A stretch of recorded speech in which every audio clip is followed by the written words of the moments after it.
na ako po ay ibinoto ng ating mga kababayan at nagsilbing senador, ako po ay naging tagapangulo ng komite ng Constitutional Amendments. At tuwing meron pong pagdinig, ang lagi po naming pinapatawag ay yung mga sumulat ng konstitusyon. Bilang sila po ang nakakaalam kung ano ang puso, ang diwa ng konstitusyon. Malinaw po na kung meron tayong pakikinggan, yung creator. Hindi po ba? Tayo naman po lahat ay naniniwala sa Panginoong Diyos, kaya tayo po ay naniniwala sa salitang creator, tagapaglikha. At ang lumikha po ng konstitusyon ay itong mga taong nabanggit sa ipinamahagi.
Tapos po ako ng criminology at UP rin sa University of Prison.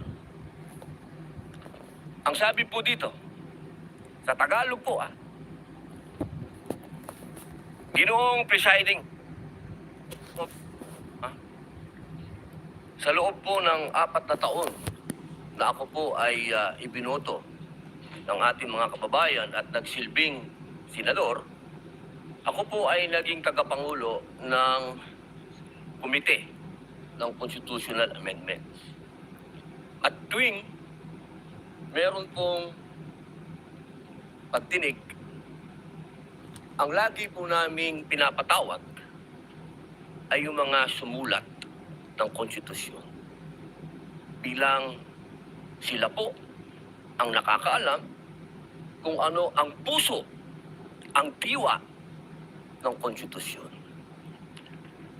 Malinaw po na kung meron tayong pakikinggan, yung creator. Hindi po ba? Tayo naman po lahat ay naniniwala sa Panginoong Diyos, kaya tayo po ay naniniwala sa salitang creator, tagapaglikha. At ang lumikha po ng konstitusyon ay itong mga taong nabanggit sa ipinamahagi ng ating mahal na Senadora Cayetano. Malinaw po dito, nasabi na po sa English ito, mainam po ay sabihin po natin sa Tagalog upang mas maintindihan po ng ating mga kababayan. Humingi po ako ng tulong sa Google kasi legal terms po ito. Hindi naman po ako nagtapos sa UP, hindi rin po ako nagtapos sa Ateneo, nagtapos po ako ng criminology at UP rin sa University of Prison. Ang sabi po dito, sa Tagalog po Ginoong presiding officer, eksakto ko itong hinihain dahil nagkaroon tayo ng pagkakaiba pagdating sa punong maestrado ng Korte Suprema. Ngunit sa paglilinaw na iyon, na sa lahat ng ibang mga kaso ay ang Pangulo ng Senado ang mamumuno. Kaya binabawi ko ang nasabing susok. Ang nagsabi po nito ay ang dating Justice Davide. Ngayon, mga mahal kong kasama, at sa ating po mga taga-subaybay, ang batas po ay precise. Hindi po ito pwedeng iba-ibahin o baluktutin. Kung ano ang sinabi lalo ng saligang batas, ay sana po ay panghawakan natin. Ngayon, sa loob po ng 4 na taong ko dito, lagi pong sinasabi yung tradisyon. Minsan, yung rules na yan, nawawala yan eh. Ilang beses na ho ako naguluhan dito dahil, teka, sundin natin yung tradisyon kaysa yung rules. 2 beses na po nagkaroon ng impeachment. Yung unang impeachment, ang nag-preside ay yung Chief Justice, yung kay Pangulong Estrada. Yung sumunod po, nandito na po ako nun. Ang nag-preside ay ang mahal na Bicolanong kaibigan ko, Senador Jesus Cordero. Yun po kasi yung nasasabi sa saligang batas at tradisyon. Yun na po yung nangyari. Ngayon, gusto ko pong tanungin yung mga kasama ko sa majority. Personal na tanong po ito. Nung hinihikayat po akong sumama sa majority, isa lang ang sinabi ko. Kung si Senator Jesus Cordero, ang kababayan kong Bicolano, ang gagawin yung Senate President, lilipat ako sa inyo. Ang hindi ko maintindihan, bakit ngayon pinipilit natin na ang ating presiding officer si Jesus Cordero? Ba't hindi natin siya ginawang Senate President nun? Yun lang po ang tanong ko. Maraming salamat. The remarks of the gentleman is noted. Senator Marcos, what is your pleasure, ma'am? The lady may do so. You have 2 minutes, ma'am. Kindly be mindful of the clock. Yes, thank you very much. Ang sabi sa atin nung bata tayo, kapag mali ang umpisa, mali na ang lahat na susunod. Ayoko naman magkamali sa umpisa pa lamang na napakahalagang paglilitis na ito. Unang-una, paulit-ulit na nating sinaad na ang ating saligang batas ay hindi maaring baluktutin. At napakaklaro nito. At ang sinasabi ng ating Constitution of 1987, Article 11, Section 3, Number 6, all other impeachable officers ang sinasabi, carving out therefore the exception that proves that rule, that the Chief Justice is the single exemption, and otherwise the presiding officer should be the Senate President. It is the exception that proves the rule. Palibasa na uso ang Latin, may kabaliktaran din sa kinote ni Senator Soto, expressio unius est exclusio alterius. Palibhasa, hindi naman in-exempt, ibig sabihin na laging dapat ang Senate President ang presiding officer. Ikalawa, nakita naman natin ang mga debate, ang listahan ng mga sinabi at paliwanag nung dating Chief Justice natin, si Mr. Davide, nung panahon, nung convention. Contextual reading and the thorough debate do not allow for any interpretation whatsoever. And we should abide by that. Ikatlo, yung kaduda-dudang quorum nung June 3 na pinapaliwanag ng aming minority leader na hanggang ngayon nakatenga pa rin. Kung tutuusin, nung sinasabing na amyenda, yung Supreme Court petition ay pending pa. Kaya hindi karapat-dapat na yun ang sundan. Ikalima, it's not the impeachment court but the Senate that amended the rules. Kaya para sa akin, napakaraming dahilan Huwag sana nating sayangin itong napakahalagang responsibilidad natin at huwag mag-umpisa sa mali itong paglilitis. Maraming salamat. Thank you, Senator Marcos. Duly noted and entered into the records. The pleasure of Senator Legarda. Senator Judge Legarda, rather.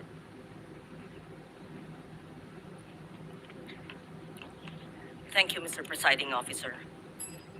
Where the Constitution is The lady silent, will explain her vote or make a manifestation. it's a manifestation. The Which, lady may proceed with which her seems like manifestation. an She has explanation of 2 vote. minutes. Thank you. Where the Constitution is silent, the intent of the framers should guide the choice of the presiding officer. Any departure from the traditional arrangement must be approached with caution, as it may place the validity and the legitimacy of the entire impeachment in doubt. Mr. Presiding Officer, I also respectfully place on record that there is a pending challenge before the Supreme Court involving the June 3rd Senate proceedings, including the authority of the body then that adopted Senate Resolution number 430. This manifestation is made to place on record that we are not yielding our position in the pending case and is without prejudice to the final determination of the Supreme Court. Thank you, Mr. Presiding Officer. Thank you, Senator Legarda. The presiding officer would like to make a statement.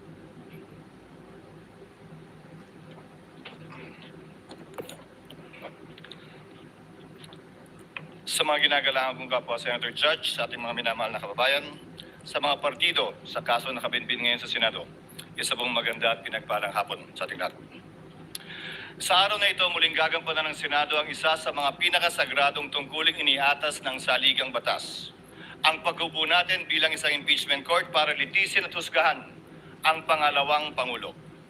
Kinikilala ng ating saligang batas na may mga opisyal na may hawak ng kapangyarihan at pananagutan na napakabigat para sa kanila lamang itinakda ang impeachment bilang tanging paraan para sila ay panagutin. Article 11, Section 2 of the Constitution enumerates these officials: the President, the Vice President, the members of the Supreme Court, members of the Constitutional Commissions, and the Ombudsman. They are not ordinary public officers. According to the late former Senate President Juan Ponce Enrile, they hold, quote, the highest and most sensitive offices of government. They may be removed from office only upon conviction for offenses of the highest constitutional gravity: culpable violation of the Constitution, treason, bribery, graft and corruption, other high crimes, or betrayal of the public trust. Impeachment is a means to preserve constitutional government through the removal and disqualification, if so warranted, of an unfit official from a position of public trust. 5 opisyal pa lamang ang na-impeach ng Kamara de Representantes sa ating kasaysayan sa ilalim ng 1987 Constitution. Una, si dating Pangulong Joseph Estrada noong 2001 na ang paglilitis ay naungusan ng mga pangyayaring humantong sa EDSA 2. Ikalawa, si Ombudsman Mercy Gutierrez noong 2011 na nagbitiw bago pa man mabuksan ang kanyang paglilitis ng Senado. Ikatlo, si Chief Justice Renato Corona noong 2011 din na nilitis na patunayang kasala at inalis sa tungkulin ng impeachment court bilang punong maestrado. Ikaapat, si dating COMELEC Chairman Andres Bautista noong 2017 bagamat nagbitiw siya sa pwesto bago pa man mapadala ang articles of impeachment sa Senado. At ikalima, si Vice President Sara Duterte noong 2025. Subalit ang nasabing articles of impeachment ay idineklara ng Korte Supremang null and void ab initio kung kaya't ito ay inarchive ng Senado. Siya ay muling na-impeach sa kasalukuyang taon at ngayon naharap sa paglilitis na ito. Ipinakikita lamang na maikling talaan ito na ang impeachment ay hindi isang pangkaraniwang kaganapan. Turing nga ng Korte Suprema, quote, it is the most difficult and cumbersome mode of removing a public officer from office. Subalit, ang paglilitis na ito ay hindi lamang hindi pangkaraniwan. Ito ay tunay na bukod tangi. Bakit? Una, si Vice Presidente Sara Duterte ang kauna-unahang opisyal na 2 beses na na-impeach ng mababang kapulungan.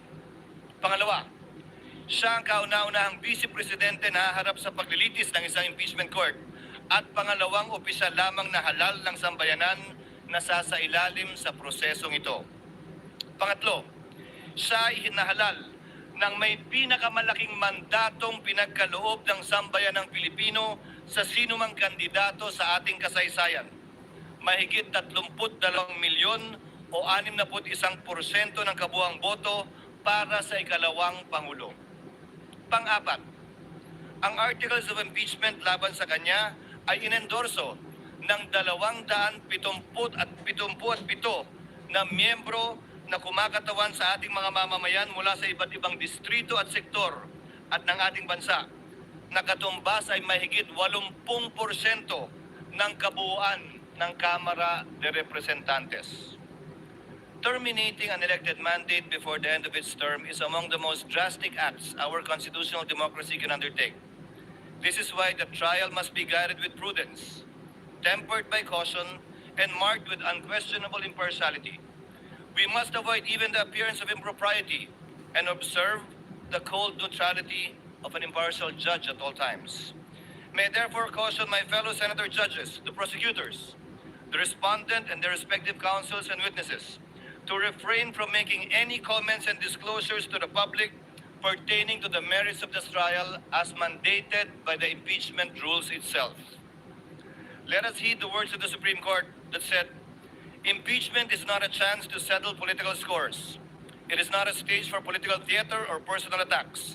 Because when the focus shifts to the person rather than the alleged wrongdoing, the process loses its integrity." As presiding officer, I shall do my part to uphold the fairness and integrity of this process and shall see it through to its proper conclusion. At this point, I would like to thank my colleagues for their trust and confidence. I did not seek nor did I ask for this responsibility, but neither will I shirk from fulfilling this duty without fear or favor. This now brings me to the threshold questions that will guide the conduct of this trial and the rulings of the chair. First, what is the number of votes needed to convict the respondent? Second, what is the quantum of proof required to sustain a judgment of conviction or acquittal in these proceedings? Third, how strictly or liberally will this court apply the rules in resolving questions of procedure and evidence? On the first issue, the Constitution provides that no person shall be convicted without the concurrence of 2/3 of all the members of the Senate. With 24 members of the Senate, a literal interpretation of this means that conviction requires the affirmative vote of at least 16 senator judges. This literal interpretation finds direct support in the 2000 case of Bayan versus Zamora, which concerned the Senate's compliance with the 2/3 vote required to concur in a treaty. Despite having only 23 incumbent senators at that time, then Senator Gloria Macapagal Arroyo was elected as Vice President. Therefore, there were only 23 senators. The court held the charter provides that the Senate shall be composed of 24 senators. Without a tinge of doubt, 2/3 of the figure, or not less than 16 members, is an unquestionable compliance with the requisite number of votes mentioned in Section 21 of Article 7. It behooves, therefore, all of us to observe the same fidelity with the Constitution in this trial, which affects not only the mere ratification of a treaty, but more so affects the substantial rights of the respondent, as well as the sovereign will of the people as expressed in the overwhelming mandate given to her. This is the prevailing law today. Whether we agree with it or not, we must abide by it. However, those who disagree are not without recourse, because this is without prejudice to the right of any party who holds a different view to seek judicial relief. And should the Supreme Court, who possesses the sole authority to interpret the Constitution, by virtue of its power of judicial review, render a different ruling on this question other than what the chair has stated, this court and this representation shall faithfully abide by that ruling of the Supreme Court. On the question of quantum of proof, given that impeachment is a sui generis constitutional proceedings, the standards of proof that govern administrative, civil, and criminal proceedings do not apply. However, this does not mean that senator judges shall rely solely on their conscience in deciding this case. No less than the Supreme Court also said that, quote, decisions regarding whether to acquit or convict must be based upon clear charges supported by sufficiently clear and convincing evidence. Furthermore, let me be clear that the burden of proof in these proceedings rests upon the prosecution. It does not and will not shift. The respondent is afforded the presumption of innocence and has no obligation to disprove the charges against her. Finally, we turn to the application of the rules of court in these proceedings. Rule 1, Section 6 of the Rules of Courts provide that the rules shall be liberally construed in order to promote their objective of securing a just, speedy, and inexpensive disposition of every action and proceeding. We are also guided by the Supreme Court's Bench Book for Trial Judges, which reflects a long-standing principle of adjudication. In case of honest doubt about the admissibility of evidence, it is a better policy to rule in favor of admission and let the senator judges decide whether to give it little or no weight when deciding upon the case in the final outcome. But let me be clear. A liberal construction of the rules is not a license to ambush the opposing party, bypass due process, or introduce unverified evidence that would prejudice the fair and orderly conduct of this trial. Accordingly, consistent with the demands of due process, fair play, and the orderly administration of justice, the chair will construe the rules liberally so that, number one, the prosecutors may be able to adequately present their case, that the respondent may be able to rigorously test it. Number three, that the senator judges may be able to weigh the evidence for themselves. And fourth, so that the Filipino people may hear the whole and impartial truth regarding the allegations against the Vice President. Let us remember what our oath requires us, to do impartial justice according to the Constitution and the laws. Hindi po tayo nandito upang itaguyod ang anumang pampulitikal na adyenda. Hindi tayo narito upang paglingkuran ang kagustuhan ng alinmang panig.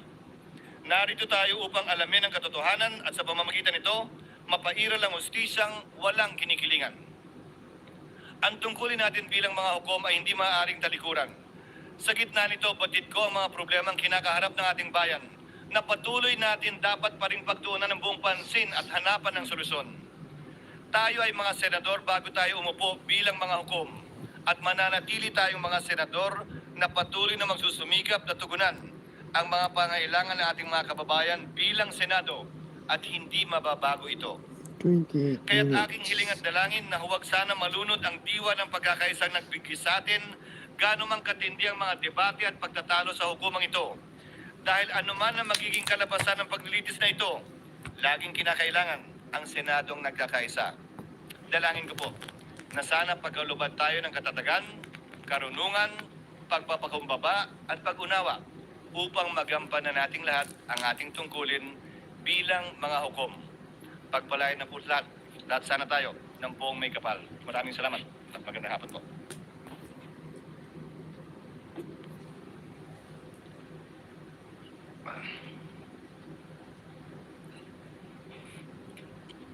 Sir Presiding Officer. Before we continue, Chair would like to make of record that Senator Joel Villanueva will insert his explanation of vote into the records. If there are no objections, Chair dispenses with the reading of the minutes of the Journal of the May 18 Proceedings, 2026, and consider the same as approved. Ma'am, on the motion? There being no objection, Journal is hereby approved. Senator Cayetano?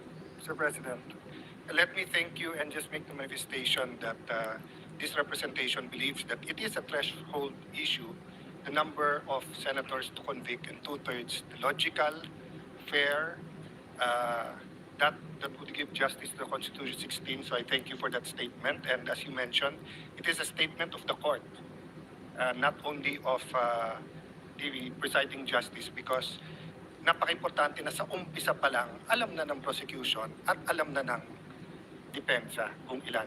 Having said that, Mr. President, as to the issue of the presiding officer, not to take up more time, I'd like to register a continuing objection, but instead of giving my arguments, may I submit it in writing? But basically, saying that violation of the Constitution is not a technicality.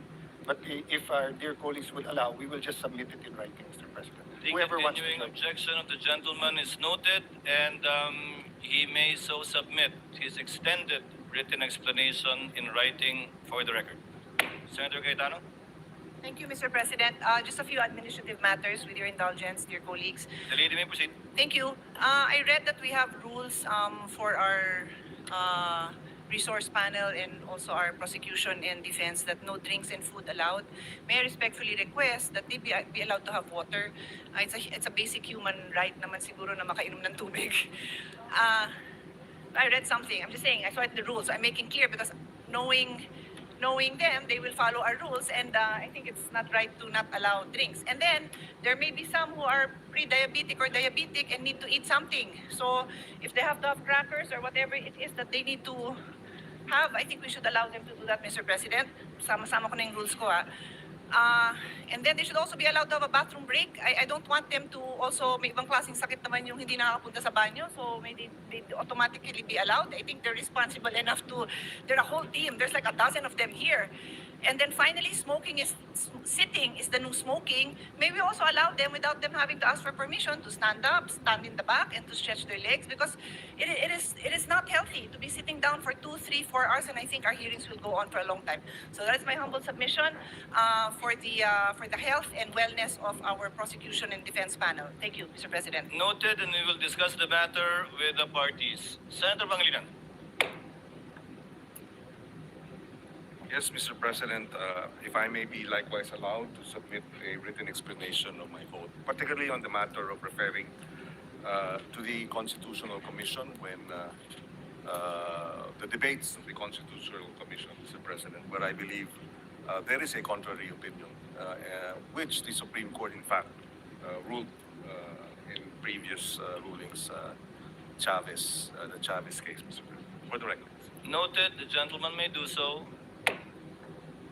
If there are no other matters, we now proceed to trial. The clerk of court will please call the case before this impeachment court. Case number 004-2026 in the matter of impeachment trial of Vice President Sara Zimmerman Duterte. Appearances for the prosecution.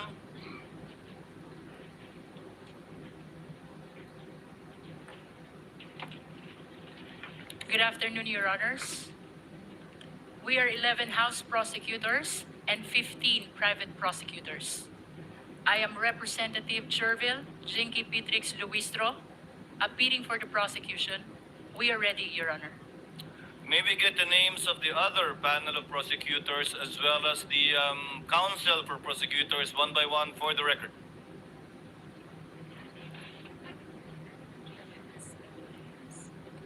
Good afternoon, if Your Honors, please. We have already submitted the names of the public and private prosecutors who have formally entered their appearance.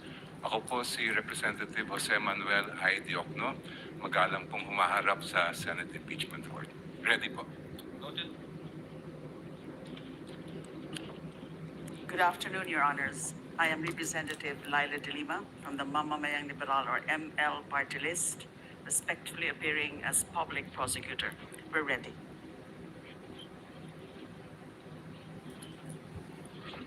Good afternoon, Your Honor. I am Congressman Joel Chua, respectfully appearing for the public prosecutor representing the 3rd District of Manila.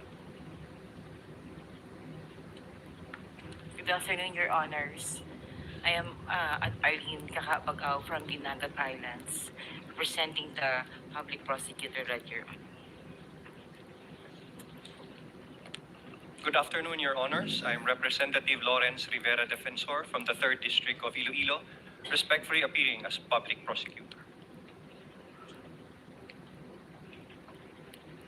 Good afternoon, Your Honors. Representative Jonathan Keith Flores of the 2nd District of Bukidnon as public prosecutor, Your Honor. Good afternoon, Your Honors. Representative Isabel Maria Jorge Zamora from the Lone District of San Juan City as public prosecutor. Good afternoon, Representative Terry Don of Bicol Saro Party List. We are ready, Your Honor. Maraming salamat po. Good afternoon, Your Honors. Representative Ramon Rodrigo L. Gutierrez, upon her party list, respectfully entering appearance for the public prosecution. Good afternoon, Your Honors. Representative Lordans Swan of the 1st District of Cagayan de Oro City, respectfully appearing for the prosecution. For the record and for the information of our prosecutors, the term used in our rules for the public prosecutors, as you so mentioned, should be panel of prosecutors of the House of Representatives, and insofar as I've been hearing the term private prosecutors, the private lawyers will be referred to as counsel for the prosecutors. You may proceed. Good afternoon, Your Honors. I'm Attorney Lorna.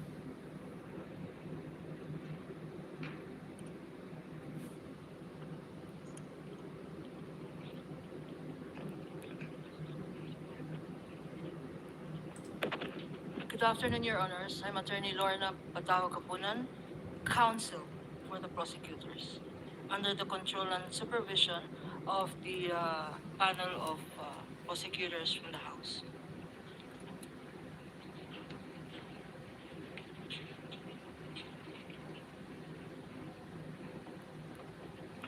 Magandang hapon. Ako po si Attorney Amando Virgil D. Ligutan ng Sapayan Lim Alvarez ng Ligutan Law Offices or sa Legal Law from Cebu City. We are under the direct control and supervision of our honorable prosecutors from the House of Representatives. Ready, Your Honor.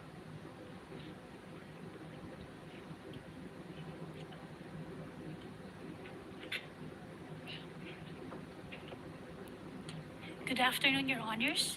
I am May Sancho Divina Gracia of the Co and Divina Gracia Law Offices, and I am respectfully entering my appearance as counsel for the prosecutors.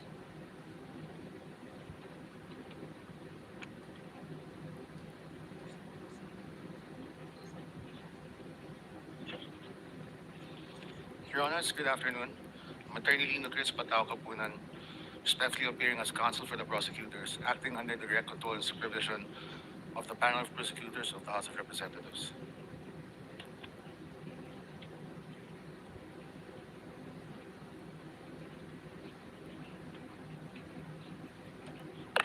Good afternoon, Your Honors. Attorney Sonia Castillo, private prosecutor, under direct control and supervision of the public prosecutors. We are ready, Your Honor.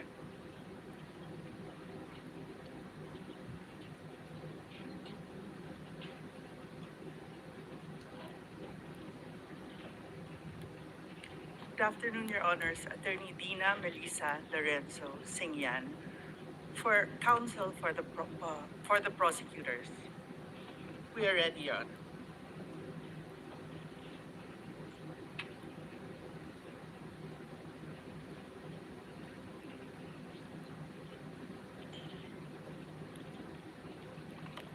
Good afternoon, Your Honors. I'm Attorney Marford T. Fua, appearing as counsel for the panel of prosecutors. Good afternoon. We are ready, Your Honor.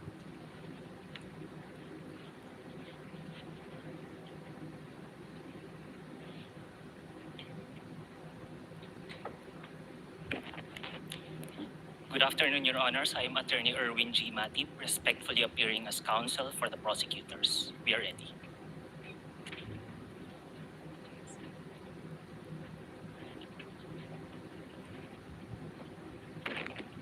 Good afternoon, Your Honors. I'm Attorney Justine Lamarca, respectfully entering my appearance as counsel for the prosecutors. We are ready, Your Honor.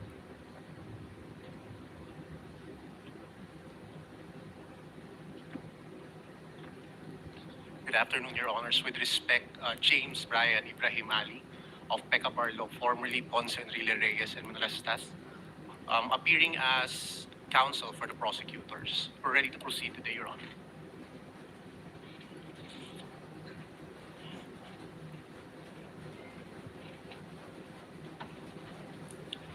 Good afternoon, Your Honors. I'm Attorney Reynaldo Robles of the law firm of Chan Robles and Associates, appearing as counsel for the prosecutors under the control and supervision of the public prosecutors. Ready, Your Honor.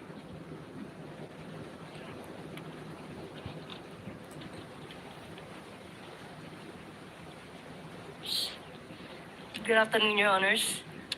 Bettina Nepomuceno Zamora, respectfully appearing as counsel for prosecutors. We are ready.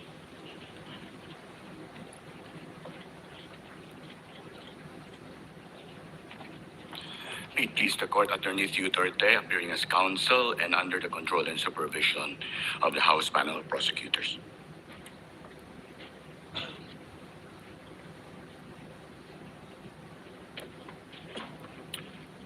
Good afternoon, Your Honors. Attorney Benjamin Sigua-Tolosa Jr., respectfully appearing as counsel for the prosecutors, acting under the direct control and supervision. The prosecution is ready, Your Honors. No other entry of appearances? Is it? How many in all, Representative Luistro? 11 on the part of the House insofar as the panel of prosecutors is concerned, and We understand, Your Honor, that only 13 private prosecutors entered their appearance today. Nevertheless, Your Honor, as manifested by the Honorable Chokno, the written entry of appearance has been filed already with the Honorable Impeachment Court.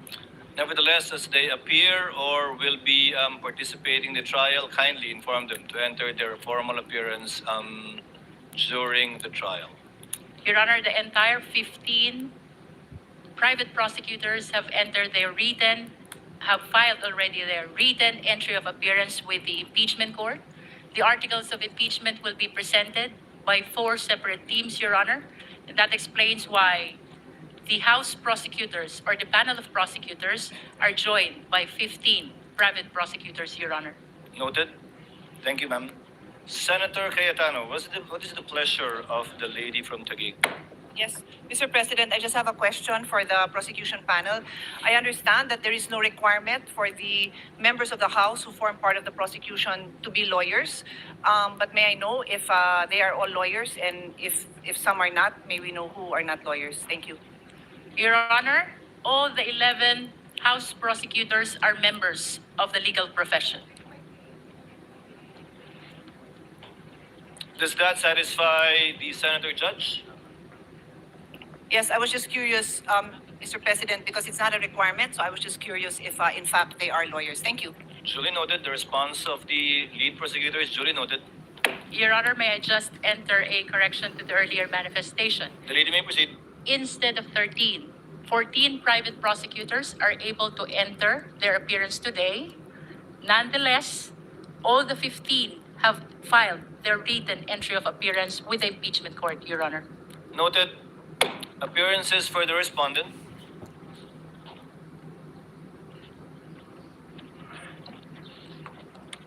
Good afternoon, Your Honors. I am Sheila Sison, respectfully appearing for Vice President Sara Zimmerman Duterte.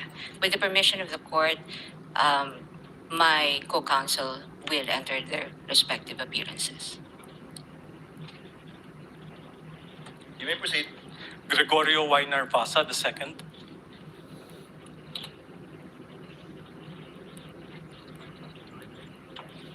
Christine R. Ferrer for the Vice President. Good afternoon, Your Honors. Michael Wesley Poa for the Vice President. Good afternoon, Your Honors. Carlo Joaquin T. Narvasa for the Vice President.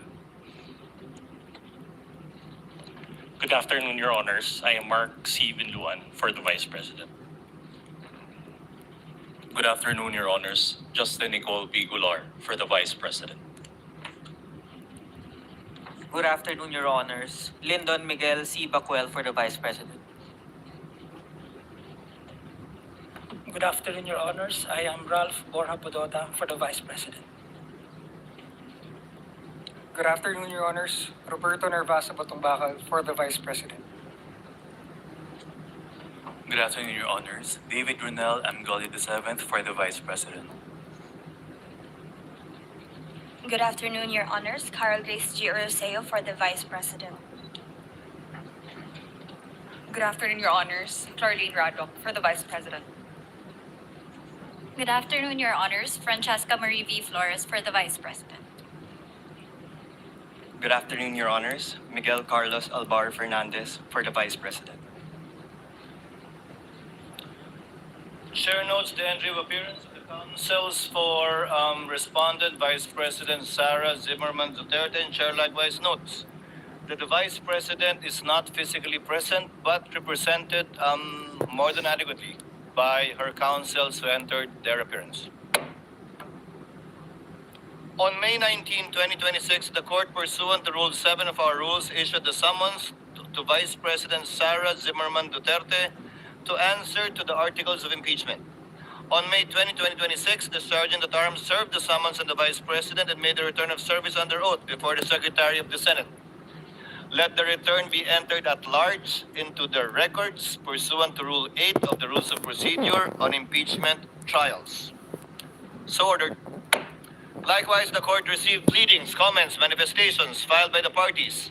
All such pleadings, comments, manifestations, and requests filed by the parties, as well as all issuances and orders of the clerk, as well as the clerk of court, made through the presiding officer, are hereby deemed read into the records of the case.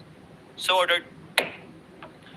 At this juncture, the chair would like to direct the parties to prepare for their opening statements. We will start with the prosecution. May I know from the prosecution who will deliver the opening statement, and from the respondent who will deliver the opening statement? Under our rules, only one lawyer shall deliver the opening statement for either side. I presume Representative Luistro, you will deliver for the prosecution and for the part on the part of the respondent? I will deliver the opening statement for the defense, Your Honor. Representative Luistro from the panel of prosecutors of the House of Representatives is now recognized to deliver her opening statement for the prosecution. You may proceed, ma'am, and you have 15 minutes. Your Honor, before I proceed, the prosecution respectfully moves for the reading of the 4 articles of impeachment and the entry of the corresponding answer or plea for each article of impeachment, Your Honor. Your Honor, this is consistent to the Senate rules on impeachment, particularly Rule 7, Your Honor, the last paragraph of which mentions about failure to appear, failure of the lawyer to appear, and failure to file answer. There should be an entry of plea of not guilty. Likewise, Your Honor, under Rule 9 of the Senate Rule of an Impeachment, which says that the person impeached shall then be called to appear and answer the articles of impeachment against him or her. In this rule, Your Honor, it was likewise provided that the name of the person appearing in behalf of the respondent should be entered into the record. And by the answer, Your Honor, it is humbly believed that it pertains to the particular plea of whether guilty or not guilty of the respondent, Your Honor. Likewise, Your Honor, under Rule 22-21, Your Honor, the trial of all the articles of impeachment shall be completed before the senators vote on the final question of whether or not the impeachment is sustained. It is gleaned from these rules, Your Honor, that the senators will be voting on a per article basis, Your Honor. And that is why it is the humble submission of the prosecution that there should be reading of the article and entry of the particular plea per article, Your Honor.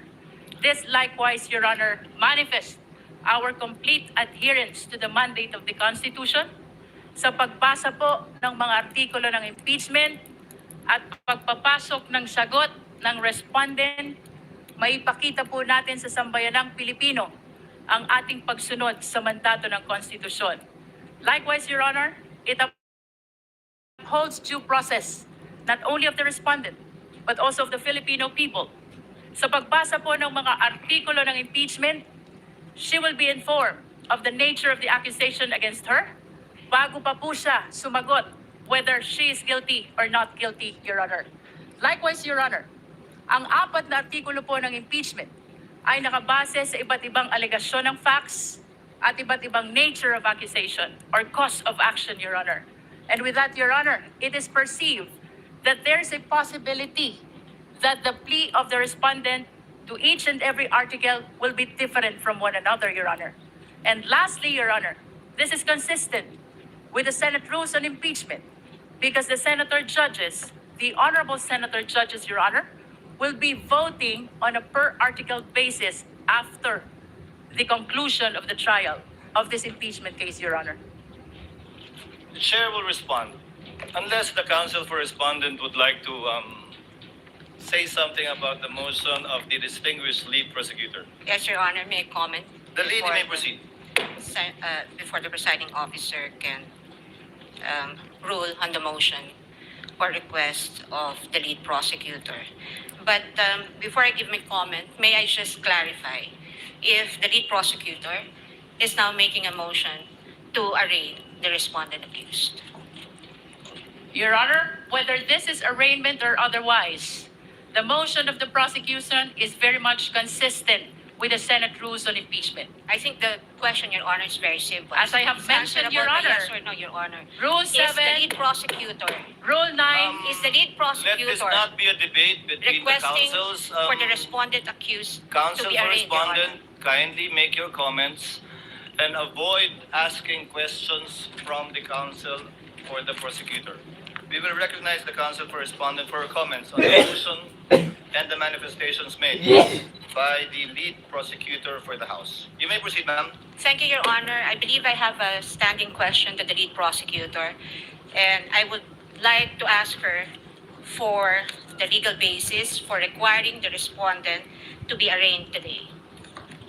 Because, Your Honor, I note that in her request earlier and manifestations given for the respondent to be arraigned today, she cited Rule 7, Rule 9, and Rule 21. However, in Rule 7, it very clearly states that if the person impeached after service shall fail to appear either in person or by counsel on the day so fixed, or appearing shall fail to file his answer to such articles of impeachment, the trial shall proceed nevertheless as upon a plea of not guilty. Well, this rule is clear. It does not talk about any arraignment. And if we take a look at this sentence, everything here has been satisfied. The respondent accused is here, has attended through counsel. She may not be in person, but the notice given to the defense is that she may appear through counsel. Second thing is that the respondent accused was also able to file her answer. And so Rule 7 does not support the request of the lead prosecutor that the respondent accused be arraigned today. Now, on the matter of Article 9, counsel also say that the person impeached shall then be called to appear and answer the articles of impeachment against him or her. And if he or she appears, or any person for him or her, the appearance shall be recorded, stating particularly if by himself or by agent or counsel, naming the person appearing in the capacity in which or she he appears. If he or she does not appear, either personally or by agent or counsel, the same shall be recorded. And for all intents and purposes, respondent is present today through counsel. There is also nothing in Rule 9 that requires the reading of a 23-page articles of impeachment, which will be a waste of judicial time. Finally, under Rule 21, Your Honor, may I just correct the manifestation earlier by counsel, because it would seem to me, unless a reading of the transcript would say that I'm mistaken, but I seem to have heard the lead prosecutor claim that the voting on the articles of impeachment will be per article. Well, that's true, but the first sentence of Rule 21 says, the trial of all the articles of impeachment shall first be completed before the senators vote on the final question on whether or not the impeachment is sustained. Now, honestly, I do not see how Rule 21 is related to the motion now being requested or propounded by the lead prosecutor. And at any rate, Your Honor, given that the respondent is represented by her counsel today, and this is consistent her appearance is consistent with the notice given and in accordance with the rules on of procedure of this court, then we can enter her plea on her behalf. The arguments of the parties are duly noted. Chair will now make its ruling. The articles of impeachment were deemed read and spread into the records when it was referred by the Senate to the Committee on Justice for the proper issuance of summons. And a plea of not guilty will only be entered in accordance with our rules in behalf of the Vice President if she does not file an answer. But in this case, she has filed an answer and in fact has appeared through counsel. Insofar as the reading of the articles of impeachment is concerned, it will be done at the final resolution of this case when it is put to a vote by the senator judges, where each article of impeachment will be read before a vote shall be taken thereon. For those reasons, the motion is denied, and the lead prosecutor, Representative Luistro, may proceed with her opening statement.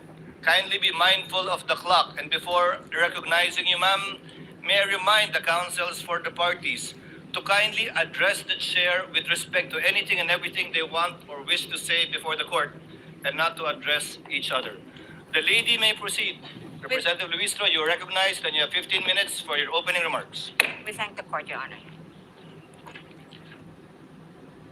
Did you ever open something that changed the way you see investing?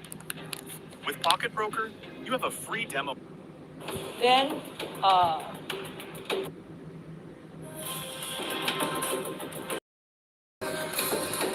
More, given that not everyone has actually completed reading the memoranda given by the parties and submitted by the parties, and given that they want more time to look into the complicated issues involved in these two motions for the issuance of subpoena, the senator judges agreed in caucus to decide on the matter on Monday, and that on Monday, senator judges who wish to ask the parties questions will be afforded the time to ask these questions again on both sides.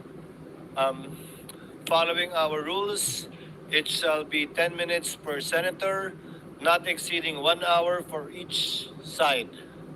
At this juncture, may I recognize the lead prosecutor, the Honorable Luistro, as I understand, she intends